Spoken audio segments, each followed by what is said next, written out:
গাছপালার এই সবুজ রঙটা তখনই বেশি করে ফুটে ওঠে যখন এই পাতার উপরে কয়েক ফোঁটা বৃষ্টির ফোঁটা পড়ে।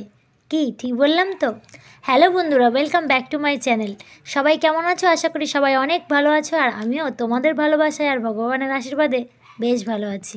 এই ভিডিওটা আমি শ্যুট করেছি 26শে নভেম্বর মঙ্গলবার 2024, আর আজ সকাল থেকে মুষলধারে বৃষ্টি হয়েছে চেন্নাইতে। তো সুতরাং সকাল থেকে একদমই বেরোতে পারিনি। এই সময় বেলা 3টের দিকে একটু ওয়েদারটা নরম থাকায় মেয়েকে স্কুলে নিতে চলে এসেছি। আর স্কুল থেকে ফেরার পথে তোমাদের এই প্রকৃতির সৌন্দর্যটা দেখানোর খুব ইচ্ছে করলো, তাই জন্য ভিডিওটা করলাম। রাস্তাঘাটে চারদিকে অনেকটা করেই জল জমে গেছিলো। বেশ কিছুক্ষণ আগে জলগুলো সব সরে গেছে, কিন্তু পার্কের মধ্যে জলটা এখনও আটকে আছে। নভেম্বরের শেষ মানে আমরা জানি বেশ ঠান্ডা ঠান্ডা ভাব, কিন্তু চেন্নাইতে এতটুকুনিও ঠান্ডা নেই। সারা বছর প্রচণ্ড গরম।